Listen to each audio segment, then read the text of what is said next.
Thank you very much. It's really good to be here. You know, after going through the program of Rubicon, I really found that miracles can happen. And by that I mean, in order for me to get to where I'm at now, I needed not one miracle, but two. I was a two-miracle man. And miracle one, they had to get me sober. You know, I abused drugs and alcohol on a daily basis for 30 plus years.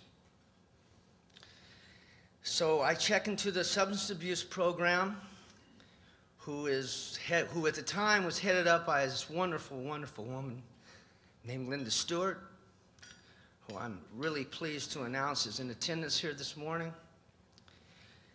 And what Linda did for me is what nobody else could. You know, during my 30 years of abuse, I had many people, family, close friends, people who I loved, people who I trusted, people whose opinions I value, were telling me, get off of this stuff, Greg, grow up. Even 3 substance abuse schools I went to after accumulating a DUI. All these sensible things people were telling me just bounced off me, wouldn't sink in. Linda made it sink in. And for that, Linda, and I'm talking to you now, you will always hold a very special place in my heart. I love you. I'll never forget you. Your family. That aside, I think I should give you an idea of how far I've come. Let me describe a typical day in my life before Rubicon. I lived in one of the worst neighborhoods that Richmond has to offer, and I lived in this big building that back in like the 30s and 40s was a saloon downstairs, and they had a bunch of rooms upstairs that they used as a whorehouse. Now it's like a store, and they rent the rooms upstairs by the month. And I lived in one of these rooms for almost 2 years. It's a big crack house is what it is. It's almost like everybody up there smokes it, and it's almost like a requirement to live there, as sick as that may sound. And during these times, I actually had some moments with some clear thinking, you know, and I would say to myself, geez, what if I really wanted to change my life? What if I wanted to get clean and get a job? Who's going to hire me? All I've ever done is work 24 years in a mattress factory, too old to start over again in one of those. I have no marketable skills, not even mechanically inclined. Plus, I'm close to 50 years old. Who's going to hire me? Which is where Miracle 2 comes in, which is the Rubicon job training program.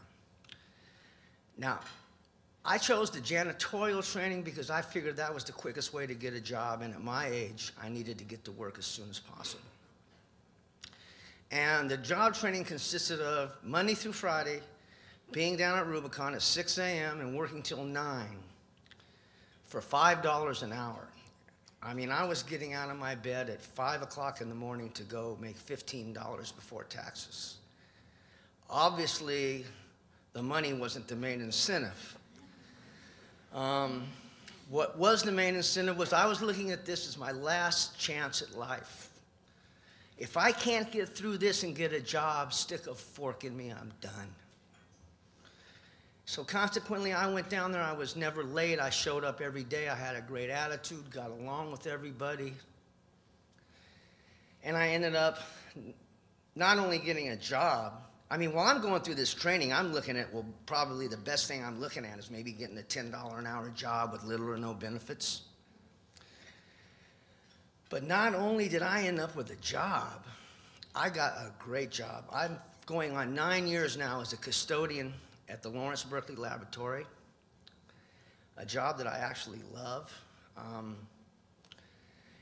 Great salary, beautiful benefits. I get the same benefits those professors at the University of California get.